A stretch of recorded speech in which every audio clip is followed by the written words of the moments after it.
ಪ್ರಾಣಾಪಾಯ. ಪ್ರತಿಯೊಂದು ಜೀವಿಯು ಪ್ರಾಣಕ್ಕೆ ಅಪಾಯವಿದೆ ಅಂತಂದಾಗ ಅತ್ಯಂತ ಜಾಗರೂಕನಾಗಿರ್ತಾನೆ. ಅದರಿಂದ ತಪ್ಪಿಸಿಕೊಳ್ಳಲು ಹೋರಾಟವನ್ನು ನಡೆಸ್ತಾನೆ. ಮಾನವನು ಜೀವಕ್ಕಾಗಿ ಹಣ, ಅಧಿಕಾರ ಎಲ್ಲವನ್ನೂ ಕಳೆದುಕೊಳ್ಳಲು ಸಿದ್ಧನಾಗ್ತಾನೆ. ಸಾವು ನಾವು ಬಯಸಿದಾಗ ಬರುವುದಿಲ್ಲ. ಬೇಡ ಅಂತಂದಾಗ ನಿಲ್ಲುವುದೂ ಇಲ್ಲ. ಅದರ ಪ್ರಭಾವವನ್ನು ಅದು ತೋರಿಸುತ್ತೆ. ರಾವಣಾಸುರನು ಸೀತೆಯನ್ನು ಅಪಹರಣ ಮಾಡಿದಾಗಿನಿಂದಲೂ ಸಹ ತನ್ನ ಪ್ರಾಣಕ್ಕೆ ಅಪಾಯವಿದೆ ಅಂತ ತಿಳ್ಕೊಂಡಿರ್ತಾನೆ. ಆದರೂ ರಾಮನಿಗೆ ಸೀತೆಯನ್ನೊಪ್ಪಿಸದೆ ಕೊನೆಗೆ ರಾಮನಿಂದಲೇ ಹತನಾಗ್ತಾನೆ.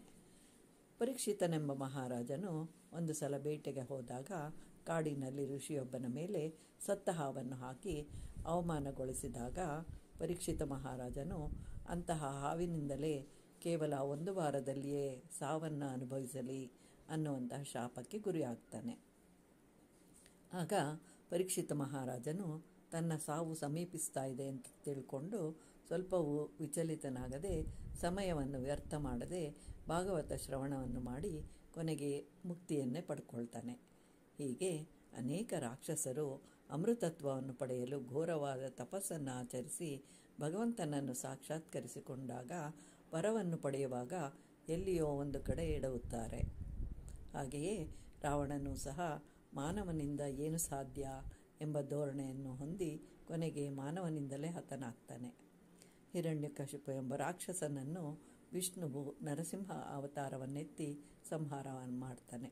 ಒಟ್ಟಿನಲ್ಲಿ ಸಾವು ನಿಶ್ಚಿತ. ಹುಟ್ಟಿದವನು ಸಾಯಲೇಬೇಕು. ಅದೇ ವಿಧಿ ನಿಯಮ. ವಾಸಾಂಸಿ ಜೀರ್ಣಾನಿ ಯಥಾ ವಿಹಾಯ ನವಾನಿ ಗೃಹ್ಣಾತಿ ನರೋಪರಾಣಿ ತಥಾ ಶರೀರಾಣಿ ವಿಹಾಯ ಜೀರ್ಣನ್ಯಾನಿ ಸಂಯಾತಿ ನವಾನಿ ದೇಹಿ.